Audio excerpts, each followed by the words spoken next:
time to get up with a Super Bowl message from Cowboys camp. Is Dak Prescott right to believe this is Dallas's year? Meanwhile, Baker bites back, saying he feels disrespected by the Bucs. Will he make Tampa regret not giving him a new contract? And quarterback or forward, which NFC North quarterback has the most to prove? That and much more. His Get Up starts right now on a football. Substitute teacher behavior today. As you can see, Matt Berry in for Greeny, Mike Tannenbaum, Jason McCourty, Jordan Rodgers.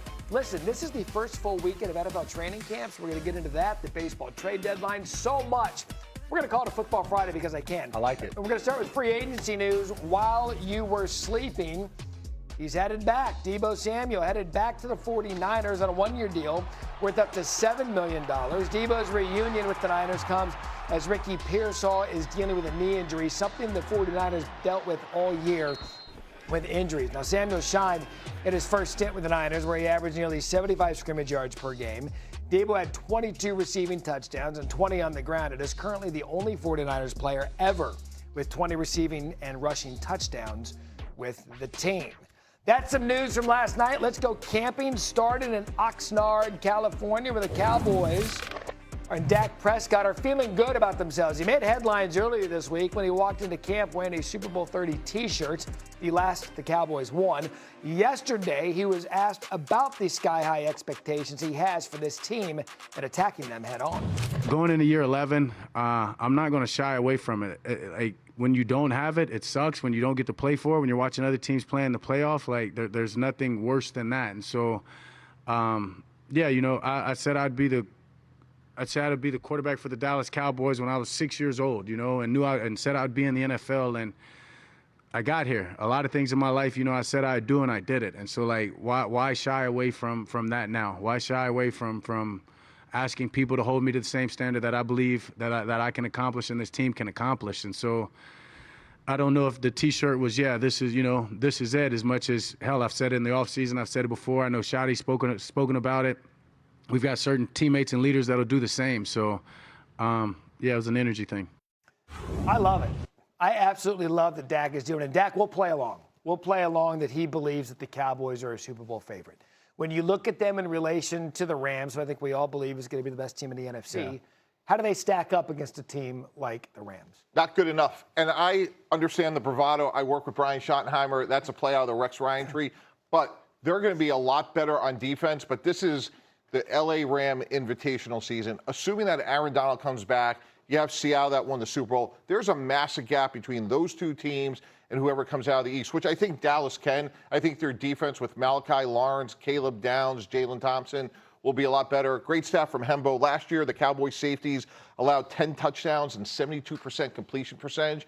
That should be massively better, Matt, under new defensive coordinator Christian Parker, but not Super Bowl worthy. 34 years old, never called a defensive play yet. First time as a defensive coordinator. And Jordan, the Cowboys offense is one of the top in the league. You could argue they're an NFC champion offense. It's the defense that held them back. How good do they have to be for Dak's T-shirt to become true? That's what's dangerous about this conversation and dangerous about the hope around Dallas right now is this offense, they're going to win you a lot of games. I mean, they are elite as it gets. Problem is, as Mike T just pointed out, the defense was one of the worst in the NFL last year in a lot of categories, against the pass especially, fourth most explosive plays in the NFL as well. How do you go from one of the worst to top 10? Because if you're going to get success for the Cowboys is not getting to the playoffs. Success is getting to an NFC championship, getting to a Super Bowl. In order to do that, your defense has got to be top 10. I think they can get to the middle of the pack because of the additions they have. Quinnen Williams, Rashawn Gary, Kenny Clark. That defensive front's going to be so much better. They're going to be better against the pass because of those guys. Caleb Downs is going to be Defensive Rookie of the Year. In my opinion, he is an absolute weapon on defense. Christian Parker is going to move him all over. But you got to be top 10, and I just think that's too much of a stretch for them to get there to achieve the goal. Obviously, not just making a playoff, but getting to a Super Bowl. J-Mac, you agree? I mean, you could argue based on the offense, guys, that maybe even top 15. Do they need to be top 10, as Jordan is saying, to to compete with the Rams, the Seahawks, and some of these other teams in the NFC? If you're going to get to the Super Bowl, absolutely. Like, you got to be one of the best units in the league on the defensive side of the ball, because you're going to have to defend against a guy like Matt Stafford and what they have across the board with all of their weapons. So as I look at this Cowboys team, though, right now, starting training camp, that full screen we had up there of all the new additions, when you stink at something the year before and you're at the bottom of the league, you go out and you try to fix it. So I appreciate what the Cowboys did. And that guy who you first saw on your screen right there, Caleb Downs, and what he can bring to this team.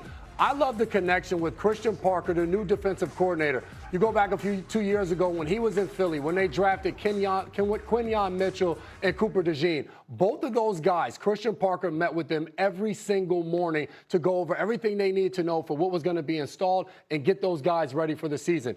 You guys remember the season Cooper DeJean had and how important he was in that defense, in the slot, playing at that position. Caleb Downs can fill a similar role. I think they can make a huge leap. How far, I think, is the question mark. Am I stretching it, Mike T, to say that it might come down to Caleb Downs, whether this team, let's start the division, can come out of the NFC East, but they got to steal at him at the 10th overall pick. He's a quarterback of the defense. It might come down to a rookie for this defense to have success. Yeah, and I expect him that he will. To J-Mac's point, when you talk to the guys at Ohio State who coached him, his versatility and intelligence was really rare, paired with great athleticism. So as we talk about Cooper DeJean, we'll see him in the post. We'll see him slot. We'll see him play man-to-man. We'll see him blitz. He could do all those things. He's a great tackler. I thought he really tackled well in space. That'll help cut down all those explosive plays they gave up. So, again, much improved, but I don't see a championship level. Can I just say one thing? We talk about how far this defense needs to go. If they give up 100 less points last year, they gave up 511 points. 411 points still would have been below league average of 391. So, that's how far we're talking for this defense. They've got to go. And there's no more important stat than the amount of points you give up in a single game. But that's the space between them and the rest of the league that they now have to make up with all of those new guys. A lot of question marks this entire division. I mean, you could sit here and say the Cowboys, with the offense and an improved defense, could be the team to beat in the NFC East. As we keep it there for Malik Neighbors, continued to show promising signs at Giants camp yesterday as he works his way back from an ACL. For the second day in a row, Neighbors participated in drills, showing off his ability to make cuts and giving Giants fans hope that he could play Week 1 against those Dallas Cowboys. Here's Neighbors with an update on his timeline. There's no target date. Just stacking days, and I'll continue to let everybody know how I feel, and when I'm able to get back out there. My work year was just basic to me. I left a lot of stuff on the field, and I missed a couple games, so I'm just excited to see where I will be. Optimism, yes. You don't want to rush him in early part of camp. We're not even at preseason games yet. But when you look at the Giants, if they can go on a run, trendy team in the offseason, by the way, how important is Malik to be out there and stay healthy? The most important person in that offense outside of Jackson Dart. When you look at what they have on the offensive side of the ball, we'll talk about Cam Scatterable. You'll talk about different guys.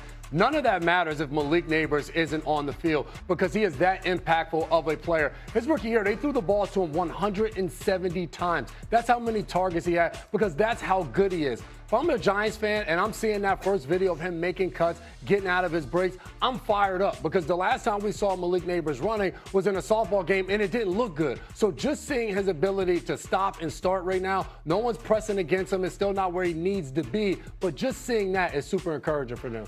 Yeah, I see it a little bit differently.